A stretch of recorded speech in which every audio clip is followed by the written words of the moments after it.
Bonjour, commandant Kerbero, toujours pour replacer dans leur contexte certaines choses.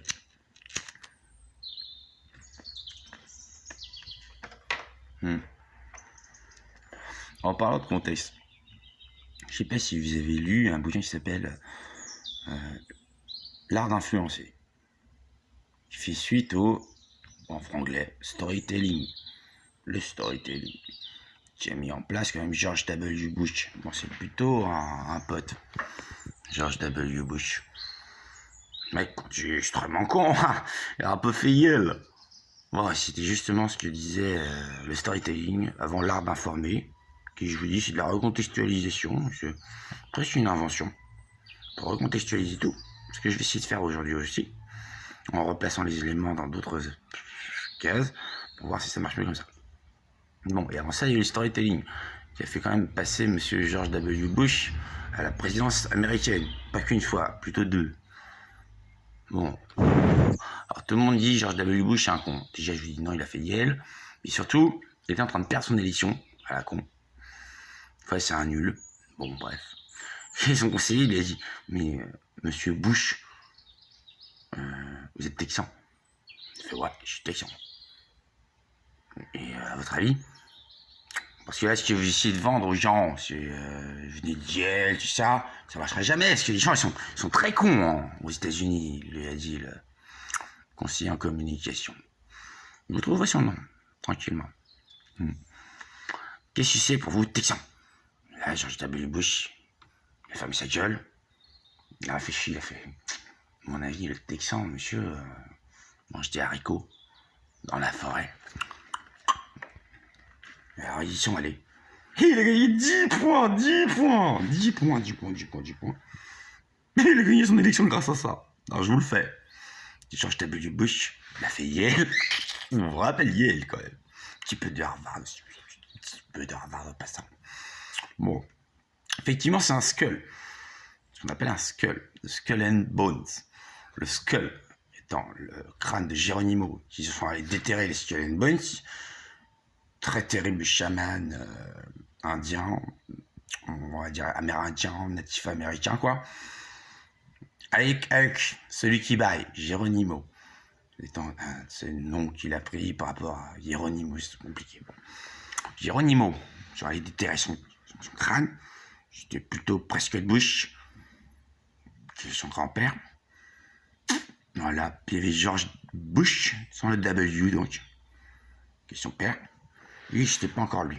Bon, après, ils se sont retrouvés, hein, parce que presque de Bush, il avait quand même un petit peu financé la Shoah. Ah, c'est comme ça qu'il a fait sa fortune. George Bush, il a un petit peu financé, beaucoup financé, même si c'est des bites, de Monsanto, qui est l'antichrist, hein, je vous le dis. Ah, ça va être difficile de trouver plus atroce que Monsanto. Monsanto, ils savent pas faire un truc pour les vaches sans que ça pisse du pu, que ça tue des gens par le pu, que ça fasse atrocement mal aux vaches. C'est aussi ceux qui sont responsables du trou dans les vaches actuellement. Ils ont des trous, comme ça. Pour réparer les vaches avec des trous. Logique, hein? Monsanto, bon, tous les agents dégueulasses qu'ils ont versés sur le Vietnam, oh, c'était Monsanto, quoi. Bon. Le orange, c'est dégueulasse au napalm, le bleu qui fait des... J'ose même pas vous dire ce que fait le bleu. Je crois que c'est le pire, le bleu. Franchement, je vais vous démoraliser si je fais le bleu. C'est des millions de trucs dégueulasses, hein. Dégueulasse, le bleu. Ah ouais, bon. Ils ont balancé ça sur le Vietnam, quoi. Un pays avec des vrais gens, hein. Avec Evil Man. Evil Man made me kill you. Evil Man made me kill me. Evil Man. Jimi Hendrix. Les hippie powers, il faut que le pouvoir de l'amour gagne pour que le pouvoir de l'amour gagne, comme ça. En vrai, c'était un petit peu dans Machine Gun, celui qui actionnait la mitrailleuse lourde, la Machine Gun, qui se faisait appeler d'ailleurs Evil Man.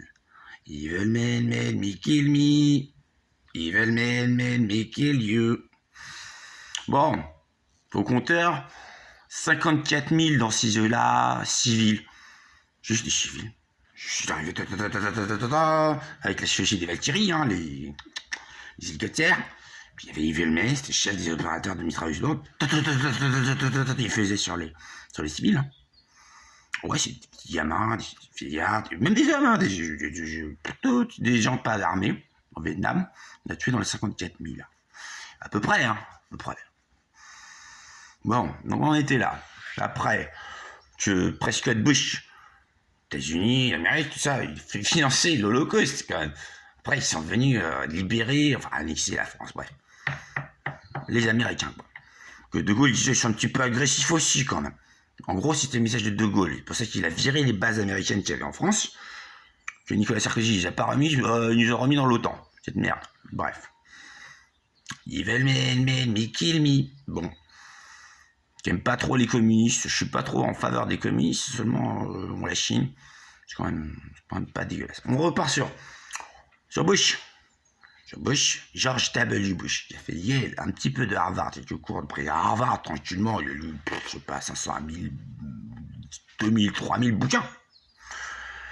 Et il se retrouve dans la forêt, comme ça. Ouais, alors, on fait un petit reportage, enfin, le conseiller en communication de George W. Bush. Dans la forêt, George W. Bush, c'est trucs du cow-boy, là, ses bottes de cow-boy, son chapeau de cow-boy texan. Il s'assoit, il fait un petit feu, et puis il mange, puis haricots comme ça. Et puis il y a un mec, donc le conseiller qui fait, c'est le conseiller lui-même, il fait, et vous en pensez quoi de la lecture? Il fait, read a book. Mais j'ai jamais lu un livre. Il dit, qu'il a fait Yale et un petit peu de Harvard. Il a eu 10 points, il est passé comme ça. Bon, on le retrouve plus tard. Parce qu'évidemment, il y a eu le 11 septembre. Moins drôle. À peine 3000 à 4000 pauvres gens fracassés, concassés dans le World Trade Center, ok. Un petit peu sur World Trade Center 7, il y a eu des morts aussi. Je me demande comment j'y suis venu, parce qu'il n'y a pas eu d'avion. Ok. Le Pentagone, il y a eu 300, 400 morts. Blam, avec l'avion.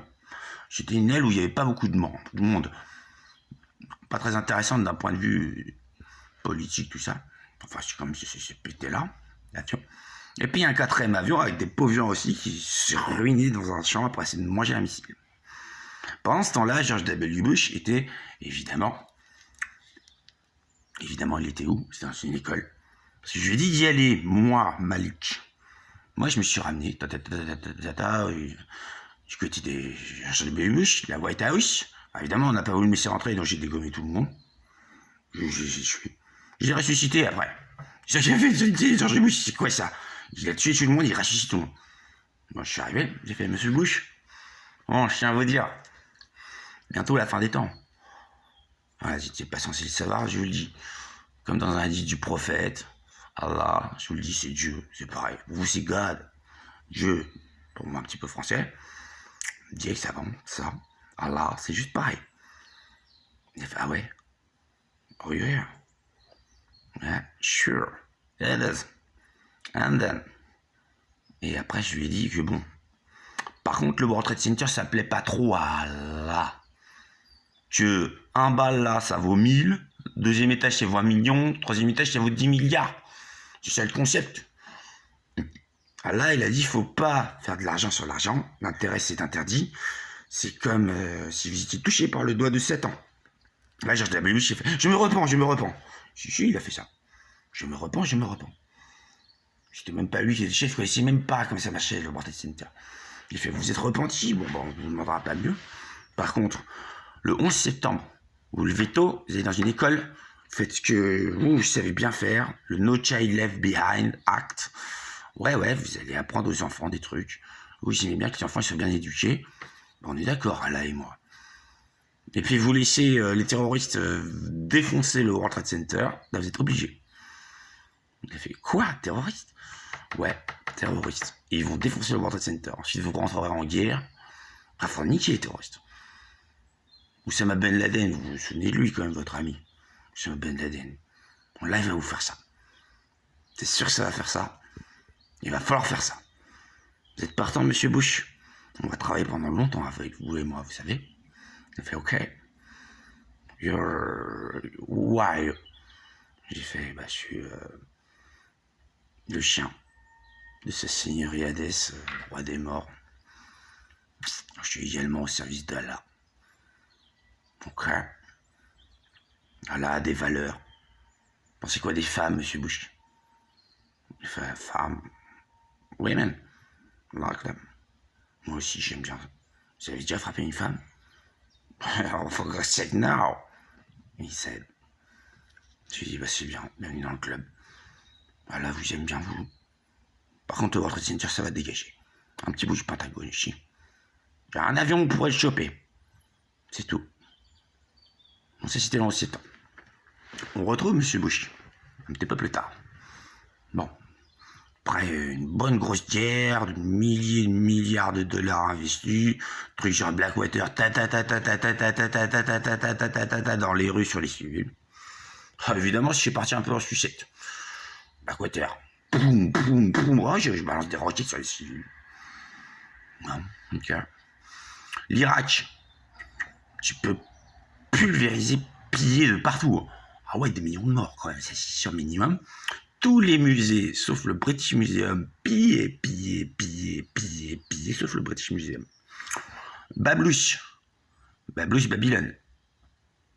Bon, ce qu'il en restait, il y a eu des trous tous les 10 cm, sur 1 km environ, sur 1 km. Oh, tout a été récupéré, même des kilomètres, ça a été récupéré, toutes les tablettes. Sauf un truc que moi je sais et que je ne dirai pas, qui permet d'activer l'accélérateur de Hadron, le projet européen, qui est débrouillard dessus la Suisse, qui peut faire apparaître l'abomination de la dévastation Zoul. Il est impossible pour eux de la faire apparaître, sauf si je révèle ce que je sais. Et je ne le dirai pas. Allez vous faire baiser, bande de zoulistes. Alors là, il va pas vous laisser faire. Bon, ça c'est les zoulistes. Oui, parce que je voulais vous parler des extraterrestres, en fait. Ça fait longtemps qu'on connaît, nous, les protestants. Ça fait 4 siècles. Que le cul des petits-enfants en Union Européenne, par exemple, on connaît depuis 1800 ans. Les Zouiziacs. Rappelons bien, Zouiziacs. Il fait 130 mètres de haut, il est à peu près translucide, transparent, tout ça, il passe sur les trucs, tout ça. Il a des gros tentacules, blablabla, comme ça, on le voit. Et il peut produire un prêtre catholique qui juste il encule les enfants. Je fais blablabli, blablabla, amen, alléluia, va par la claque, il l'encule. Bon, et puis le séminariste qui est derrière, c'est juste un mec pendant 9 mois, il a appris toute la Bible en 10 000 langues. Voilà, français, anglais, vernaculaire, blablabla, latin. Puis juste avant de recevoir son diplôme, il y a un mec qui arrive derrière, il fait, et maintenant tu fermes ta gueule, tu prends le trébuchet, là, tu le mets là, tu mets l'enfant là, et le curé il l'encule. Si tu dis quelque chose, on te bute. On te bute, tu te manges ta balle, connard. Voilà, c'est les séminaristes. Bon, Yossif Vassilievitch Djugashvili Staline, il a voulu passer chez les orthodoxes, oui, c'est un séminariste, donc des Zouiziacs, il y en a chez les orthodoxes aussi. Et puis quand il a compris ce truc-là, il est revenu voir Lénine, il a fait « Ah ouais, je croyais que le communisme, ça allait mal partir, mais là, c'est déjà super mauvais. Hein. » Et Vladimir Ilyich Ulyanov lui a dit « Je t'avais prévenu. Hein. La religion orthodoxe, théoriquement, elle est pas mal. Mais en pratique. » Bon, ça c'est l'ex-Zouiziacs. Notons que dans un monde où les vampires ont très faim, les loups-garous ont très faim, on dit que les vampires et les loups-garous n'existent pas, bon, un mec comme Sylvain Durif, bien sûr, il arrive dans le lycée, il cherche Dieu. Ah, j'ai fait la paix entre les vampires et les loups-garous, c'est bien, c'est bien. Je t'ai dit, je suis un vampire, mec. Qu'est-ce qu'il me parle de vampire? Tu connais un vampire à part moi? Je viens de te le dire déjà, je suis vampire, tu savais pas. Bon, ben. Qu'est-ce que tu racontes, mon gars, comme merde, Sylvain Durif? Vous avez dû le voir sur internet. Blablabli, blablabla, les vaisseaux de la Vierge à 300 mètres. Alors, ce que vous savez pas, c'est aussi un atroce meurtrier, fils d'ambassadeur, qu'on ne peut rien faire contre lui. Sinon, il tue tout le monde. Famille, tout ça. Il dit Sylvain Durif, c'est un pourri. Il arrive, ah ouais? Blablabla, sur son téléphone, tout le monde meurt. Fils d'ambassadeur français. Les ambassadeurs, c'est un peu les zones grises. C'est autre chose que les aliens. Les ambassadeurs, c'est... On vend des armes, on tue des gens. On vend de la drogue, on tue des gens. On récupère des infos, on fait des guerres, on vend de la drogue, on vend des armes, on vend des soldats avec de la drogue et des armes, on tue des gens. C'est les zones grises. Zone grise. Là-dedans, vous avez des mecs comme Bob Denard, qui est mort il n'y a pas longtemps. Juste, c'est le pack 300 mercenaires, avec Bob Denard dessus. Au Comores, bah, ça a fait 5 coups d'état d'affilée. Hein. Bouh, tu files vers le palais, tu tues le mec. C'est bon, c'est fini, avec 300 mecs, 300 commandos bien costauds, tu le fais à ton coup d'état. Au Comores. 5 fois, ça a fait ça. Ça, c'est la France. Grandeur de la France. Des assassins, des mines antipersonnelles un petit peu interdites par les traités et conventions de Genève. Ouais, des balles traçantes, que des trucs interdits par les traités et conventions de Genève, qu'on fait, qu'on vend. C'est juste les zones grises. Elles sont grises, les zones. Comme la nuit, elles sont grises. Bref. Donc, je vois, j'ai lu partir sur l'extraterrestre. Zuiziac, donc ça fait 1800 ans que c'est merde, lourdingue de pédophile de merde catholique, universelle de mes couilles, nous nique la chrétienté. Bon, déjà, on en a marre. Alors, chez les orthodoxes, il y en a aussi, les séminaristes, il y en a aussi. Et chez les protestants, il n'y en a pas beaucoup. C'est pour ça que je suis protestant. Quasiment pas. Ah, j'aime pas trop le protestantisme, parce que nous, on dit, on est d'accord avec le texte, mais on était pour Jésus. C'est un peu ça, la Bible. Et je vous disais, c'est pas trop notre truc, hein. C'est pas trop notre truc. Bon. Alors, on va constater sur les autres aliens. Voilà, j'y arrivé dans ce contexte. Les scientistes, les Roswell, les Greys avec les gros yeux noirs comme ça, quasiment pas de bouche, juste ils sont très psioniques. Alors, on les a un petit peu rencontrés, un petit peu quand ils ont vu Birkenau. Birkenau, ça a l'air bien, là, ils ont fait les abus, sur les nazis, ils torturaient les gens mentalement, psychiquement, psychologiquement, psychanalytiquement, dans leur cul aussi. À Birkenau, il y a eu 12 millions de morts. 12 millions de morts en plus, hein, je vous les rajoute au 77 à côté, un petit peu connecté à Auschwitz. Ouais. Bon. 12 millions de morts à Birkenau, mais atrocement morts, hein, parce que je dis c'est un peu pire, c'est une torture mentale. Avec les aliens, les Roswell, les Greys, les scientistes qui n'ont rien à branler que Dieu existe, c'est des adorateurs de la bête. Vous savez bien que les adorateurs de la bête, ils sont également les nazis. Les nationaux-socialistes type hitlérien, ce Boulanger, c'était encore autre chose, celui qui a défini le national-socialisme. Voire même le connard qui s'est fait piquer sa place, la carte 1 du NSDAP, qui s'est fait bouffer par la carte 49 du NSDAP, alias Adolf Hitler, qui était juif, qui n'aime pas les juifs. Allez, y comprendre quelque chose. Alors, d'autres aliens, les xénomorphes. Ça, je n'ai pas dit les xénomorphes. Les aliens de la truc alien, là. Les films aliens. Juste, il n'y a pas d'effets spéciaux. Sauf un peu la reine alien qui a été faite par Giger. Ils n'ont pas pu ramener la reine, ils ont demandé de faire un effet spécial sur ce que les vrais aliens. C'était vrai qu'il y en a marre. Les gens des royalties sur les films. Alors, Sigourney Weaver, faut plus trop lui en parler de ce film.